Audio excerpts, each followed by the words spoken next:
नमस्कार जय जगन्नाथ शुभ सकाळ। आज 10 नवेम्बर सोमवार। आज दिनर किछि गुरुत्वपूर्ण खबर उपरे आसंतु नजर पकाइबा। वीडियो भल लागिले छोट लाइक टे करिदेबे। आसिला प्रथम खबर। डॉक्टर बेसरे भी भारत रे लुचिथिले आतंकी। भारतर 3 सहर रे हमला करिबाकू एकाठी थिले 3 साथी।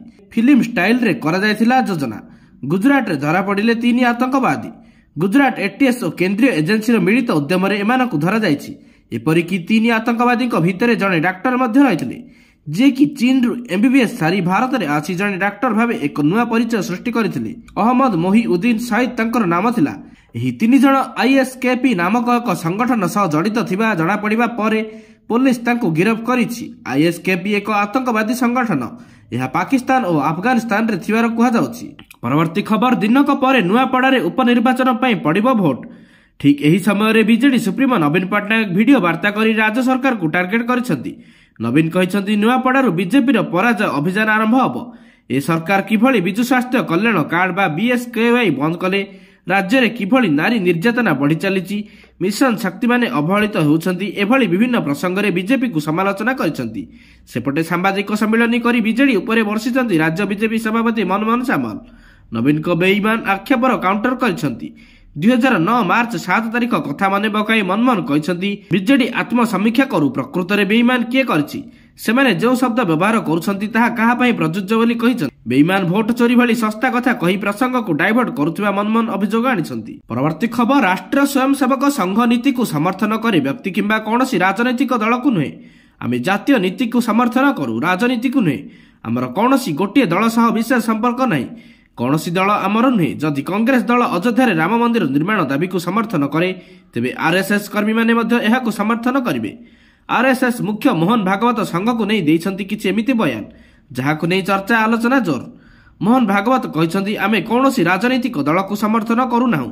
आमे निर्वाचनी राजनीति रे अंशग्रहण करू नाहु। संघ समाज को एकत्र करिबा पई काम करे एवं राजनीति विभाजनकारी। आमे केवल नीति गुडी को समर्थन करू। परवर्ती खबर। जापान रे भूमिकंप। जापान रो पूर्व तट रे एक बड़ धरणर भूमिकंप देखिबाकू मिलिछि।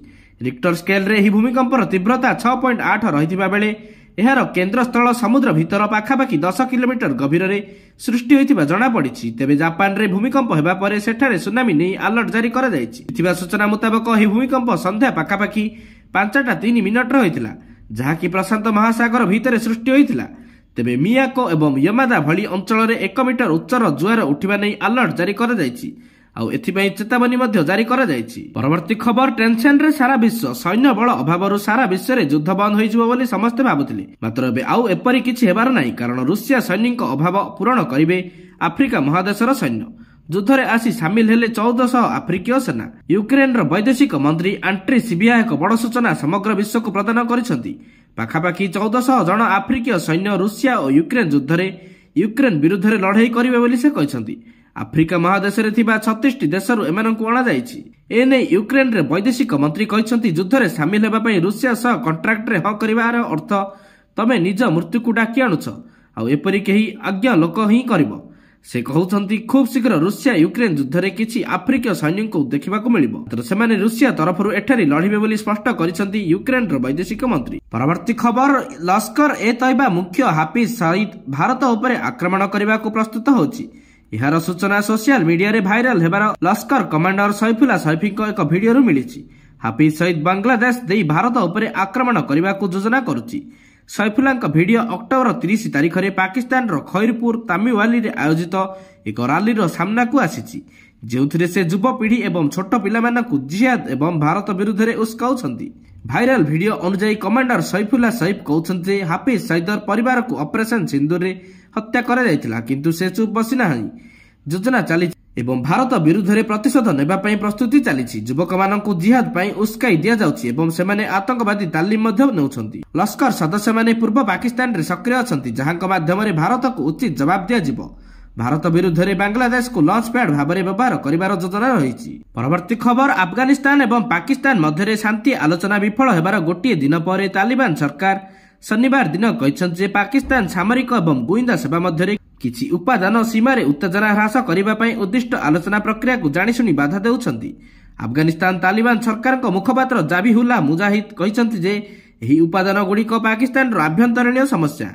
असुरक्षा एवं तेहरिक ए तालिबान पाकिस्तान द्वारा कराଯାଇଥିବା आक्रमण ପାଇଁ तालिबान सरकारକୁ दायी କରିବାକୁ ଚେଷ୍ଟା କରୁଛନ୍ତି। ମୁଜାହିଦ କହିଛନ୍ତି ଯେ ଆଫଗାନିସ୍ତାନ କାହାକୁ ମଧ୍ୟ ଅନ୍ୟ କୌଣସି ଦେଶ ବିରୁଦ୍ଧରେ ନିଜ ଅଞ୍ଚଳର ବ୍ୟବହାର କରିବାକୁ ଦେବ ନାହିଁ କିମ୍ବା ଏହାର ସାର୍ବଭୌମତ୍ୱ କିମ୍ବା ସୁରକ୍ଷାକୁ କ୍ଷତି ପହଞ୍ଚାଇବା କୌଣସି କାର୍ଯ୍ୟକୁ ଅନୁମତି ଦେବ ନାହିଁ। ପରବର୍ତ୍ତୀ ଖବର, ଓଡ଼ିଶାର କାଶ୍ମୀର ଦାରିଙ୍ଗବାଡିରେ କିଛି ଦିନ ହେଲା କ୍ରମାଗତ ଭାବେ ତାପମାତ୍ରା ହ୍ରାସ ପାଉଥିବା ଦେଖିବାକୁ ମିଳିଛି। ଏହା ଫଳରେ ଦାରିଙ୍ଗବାଡି ବ୍ଲକ ଅଞ୍ଚଳରେ ଥଣ୍ଡା ସହ ଶୀତ ବୃଦ୍ଧି ପାଉଛି। ଦାରିଙ୍ଗବାଡିରେ ପର୍ଯ୍ୟଟକଙ୍କ ସଂଖ୍ୟା ବଢୁଛି। 6 ତାରିଖରେ 15 ଡିଗ୍ରୀ ସେଲସିୟସ୍ ଥିବାବେଳେ 7 ତାରିଖରେ ଏହା 2 ଡିଗ୍ରୀ ସେଲସିୟସ୍ ହ୍ରାସ ପାଇ 13 ଡିଗ୍ରୀ ସେଲସିୟସ୍ ହୋଇଥିଲା। ସେହିପରି 8 ତାରିଖରେ 1 ଡିଗ୍ରୀ ସେଲସିୟସ୍ ହ୍ରାସ ପାଇ 12 ଡିଗ୍ରୀ ସେଲସିୟସ୍ ଓ 9 ତାରିଖରେ ପୁଣି 1 ଡିଗ୍ରୀ ସେଲସିୟସ୍ ହ୍ରାସ ପାଇ 11 ଡିଗ୍ରୀ ସେଲସିୟସ୍ରେ ପହଞ୍ଚିଛି। ଦାରିଙ୍ଗବାଡିରେ ଥଣ୍ଡା ଓ ଶୀତ ବୃଦ୍ଧି ପାଉଥିବାରୁ ଏହାର ମଜା ନେବା ପାଇଁ ପର୍ଯ୍ୟଟକଙ୍କ ସଂଖ୍ୟା ବଢୁଛି। ପରବର୍ତ୍ତୀ ଖବର, ବିହାର ବିଧାନସଭା ନିର୍ବାଚନର ଦ୍ୱିତୀୟ ପର୍ଯ୍ୟାୟ ପାଇଁ ପ୍ରଚାର ରବିବାର ସନ୍ଧ୍ୟା 6ଟାରେ ଶେଷ ହୋଇଥିଲା। 20ଟି ଜିଲ୍ଲାର 122 ବିଧାନସଭା ଆସନ ପାଇଁ ନଭେମ୍ବର 11ରେ ମତଦାନ ହେବ। 122 ଆସନ ମଧ୍ୟରୁ 101ଟି ସାଧାରଣ ବର୍ଗ ପାଇଁ, 19ଟି ଅନୁସୂଚିତ ଜାତି ଏବଂ 2ଟି ଅନୁସୂଚିତ ଜନଜାତି ପାଇଁ ସଂରକ୍ଷିତ। ଭୋଟ ପୂର୍ବରୁ ଭୋଟରକୁ ସଂଗଠିତ କରିବା ପାଇଁ ପ୍ରାର୍ଥୀମାନେ ଶେଷ 24 ଘଣ୍ଟା ପ୍ରଚାରରେ ସମସ୍ତ ପ୍ରୟାସ କରୁଛନ୍ତି। ଶନିବାର ପ୍ରଧାନମନ୍ତ୍ରୀ ମୋଦି, ମୁଖ୍ୟମନ୍ତ୍ରୀ ନୀତିଶ କୁମାର, ଅଖିଳ ଭାରତୀୟ ମେଣ୍ଟର ବିହାର ସଂଯୋଜକ ତେଜସ୍ୱୀ ପ୍ରସାଦ ଯାଦବ ଏବଂ ଏଲଜେପି ମୁଖ୍ୟ ଚିରାଗ ପାସୱାନଙ୍କ ସମେତ ଅନେକ ପ୍ରମୁଖ ନେତା ନିଜ ମେଣ୍ଟ ପ୍ରାର୍ଥୀଙ୍କ ସମର୍ଥନରେ ରାଲି କରିଥିଲେ ଏବଂ ସେମାନଙ୍କୁ ସମର୍ଥନ ପାଇଁ ନିବେଦନ କରିଥିଲେ। ପରବର୍ତ୍ତୀ ଖବର, ପ୍ରଧାନମନ୍ତ୍ରୀ ମୋଦିଙ୍କ ନେତୃତ୍ୱରେ କେନ୍ଦ୍ର ସରକାର ଦ୍ୱାରା ଅକ୍ଟୋବର ମାସରେ ଚାଲିଥିବା ସ୍ୱତନ୍ତ୍ର ସ୍ୱଚ୍ଛତା ଅଭିଯାନ କେବଳ ଅଫିସ ଗୁଡ଼ିକୁ ସଫା କର ନାହିଁ, ବରଂ ଅଦରକାରୀ ଜିନିଷକୁ ମୂଲ୍ୟବାନ ସମ୍ପତ୍ତିରେ ପରିଣତ କରିଛି। ଏକ ରିପୋର୍ଟ ଅନୁଯାୟୀ କେନ୍ଦ୍ର ସରକାର କେବଳ ଅକ୍ଟୋବର ମାସରେ ଅଳିଆ ସ୍କ୍ରାପ୍ ବିକ୍ରି କରି 800 କୋଟି ଟଙ୍କା ରୋଜଗାର କରିଛନ୍ତି। ଏହି ଆୟ ଭାରତର ଐତିହାସିକ ଚନ୍ଦ୍ରଯାନ-3 ଚନ୍ଦ୍ର ମିଶନର ଖର୍ଚ୍ଚ ଠାରୁ ମଧ୍ୟ ଅଧିକ। 2021ରେ ପ୍ରଥମ ସ୍ୱତନ୍ତ୍ର ସ୍ୱଚ୍ଛତା ଅଭିଯାନ ଆରମ୍ଭ ହେବା ପରଠାରୁ ସରକାରଙ୍କ ମୋଟ ଆୟ 4100 କୋଟି ଟଙ୍କାରେ ପହଞ୍ଚିଛି। ଚଳିତ ବର୍ଷ ଅକ୍ଟୋବର 2ରୁ 31 ମଧ୍ୟରେ ଅନୁଷ୍ଠିତ ଅଭିଯାନ ସବୁଠାରୁ ବଡ଼ ଏବଂ ପ୍ରଭାବଶାଳୀ ଥିଲା। ପ୍ରାୟ 11.58 ଲକ୍ଷ ସରକାରୀ ସ୍ଥାନକୁ ସଫା କରାଯାଇଥିଲା। ଆଜିର ଶେଷ ଖବର, ବିଶ୍ୱବିଜେତାକୁ ବଡ଼ ସମ୍ମାନ। ଭାରତୀୟ ମହିଳା କ୍ରିକେଟ ଦଳର star wicket keeper batsman Richa Ghosh Paschimbanga ପୋଲିସର ଡିଏସ୍ପି ଭାବରେ ନିଯୁକ୍ତ ହୋଇଛନ୍ତି। ପଶ୍ଚିମବଙ୍ଗ ମୁଖ୍ୟମନ୍ତ୍ରୀ Mamata Banerjee cricket association of the Bengal ସମ୍ମାନ ସମାରୋହରେ ତାଙ୍କୁ ଏହି ନିଯୁକ୍ତି ପତ୍ର ନିଜେ ପ୍ରଦାନ କରିଛନ୍ତି। ରିଚା ଭାରତୀୟ ମହିଳା ଦଳର ନିକଟରେ ହୋଇଥିବା ବିଶ୍ୱକପ୍ ବିଜୟର ଏକ ଗୁରୁତ୍ୱପୂର୍ଣ୍ଣ ଭୂମିକା ଗ୍ରହଣ କରିଥିଲେ। ପଶ୍ଚିମବଙ୍ଗ ସରକାର ରିଚା ଘୋଷଙ୍କୁ ବଙ୍ଗଭୂଷଣ ସମ୍ମାନରେ ସମ୍ମାନିତ କରିଛନ୍ତି। ରାଜ୍ୟ ସରକାରଙ୍କ ପକ୍ଷରୁ ରିଚାଙ୍କ ଏକ ସୁନା ଚେନ୍ ମଧ୍ୟ ଭେଟି ଦିଆଯାଇଛି। ସେହିପରି ସିଏବି ପକ୍ଷରୁ ରିଚାଙ୍କୁ ଗୋଲ୍ଡେନ୍ ବ୍ୟାଟ୍ ଏବଂ ଗୋଲ୍ଡେନ୍ ବଲ୍ ପ୍ରଦାନ କରାଯାଇଛି। ଏହା ବ୍ୟତୀତ ରିଚାଙ୍କୁ 34 ଲକ୍ଷ ଟଙ୍କାର ନଗଦ ପୁରସ୍କାର ମଧ୍ୟ ଦିଆଯାଇଛି। 34 ଲକ୍ଷ ଟଙ୍କାର ରାଶି ରିଚାଙ୍କୁ ଏଥିପାଇଁ ଦିଆଯାଇଛି କାରଣ ସେ ବିଶ୍ୱକପ୍ ଫାଇନାଲରେ ସେତିକି ରନ୍ କରିଥିଲେ, ଯାହା ଭାରତର ବିଜୟରେ ନିର୍ଣ୍ଣାୟକ ସାବ୍ୟସ୍ତ ହୋଇଥିଲା।